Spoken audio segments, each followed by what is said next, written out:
What's up, Periscope? Happy Father's Day. It's Bob Ball from the bobballblog.com. Uh, right now, we are in a transition period. We are transitioning from writing to more videos and hopefully a podcast very soon. So, today, I was actually hoping to go over a few mock drafts. I wanted to do NBADraft.net and Draft Express. Those are two sites I use the most. I was also going to use ESPN's, but apparently my insider account is gone right now, and I just don't feel like dealing with it.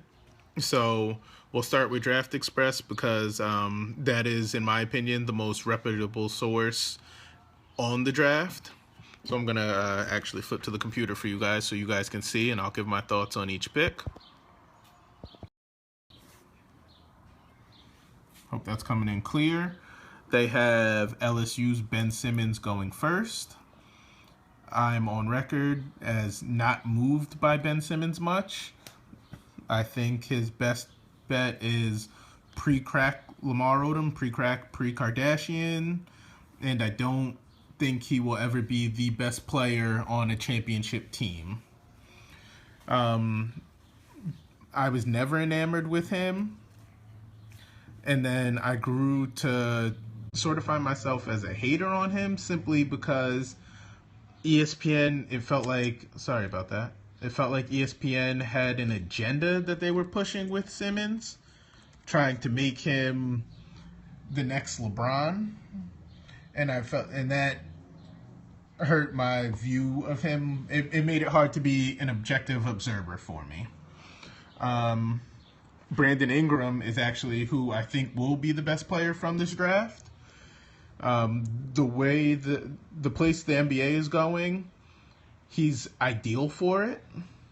Just think about it. He's 6'10", long wingspan. He's not an amazing shooter. On my last Periscope, actually, my brother at JShaw3245 and I talked about it.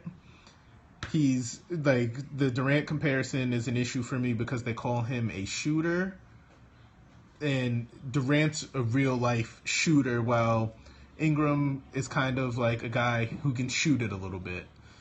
Actually, a comparison I've used from the first time I saw him was Rudy Gay.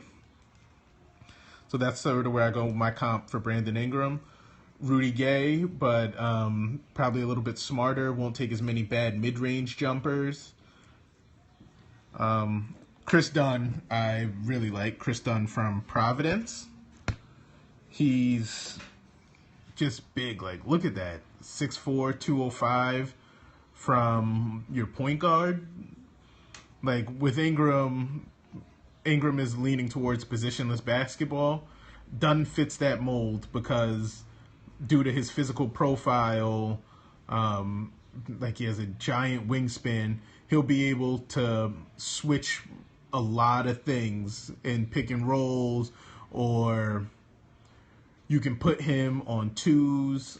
I worry about him on the Celtics just because they're so guard heavy between Avery Bradley, Isaiah Thomas, RJ Hunter, James Young, Marcus Smart. They've just stockpiled a lot of guards in recent years. So that worries me. Marquise Chris is from Washington. He's risen up draft boards super high.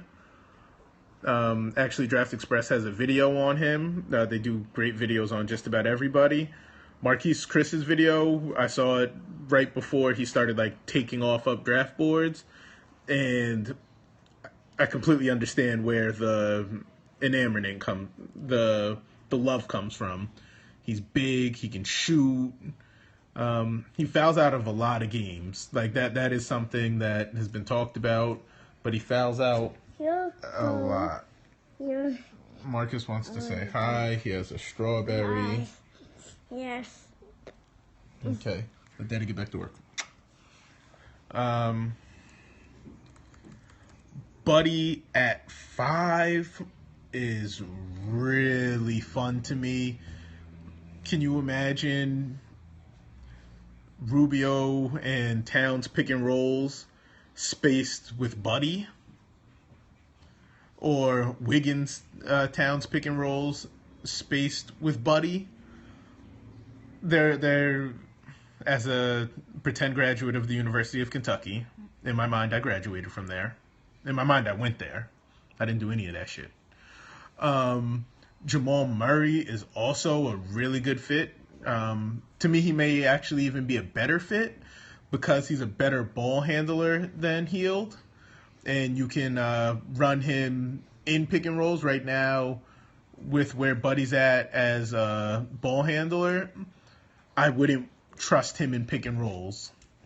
I also think Buddy will be a better defender than Murray and is a better athlete. Not a great athlete, but Murray's a piss poor athlete, like very below average for an NBA 2 guard.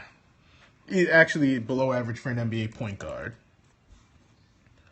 Dragan Bender, I've watched a little bit of film on, but I can't say I've watched a full game with everybody else in the top 6. I've watched at least 2 full games, and Simmons, Ingram, Hield, and Murray, I'm near probably the 10 to 15 full games of each of those prospects. Jaylen Brown was a kid I liked a lot out of high school. He's a jump shot away from being hell. Like, he's a jump shot away from being a monster for people to guard.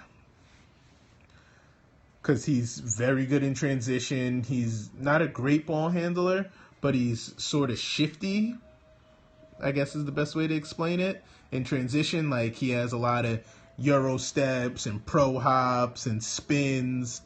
He has all those cool scorer moves that get you layups.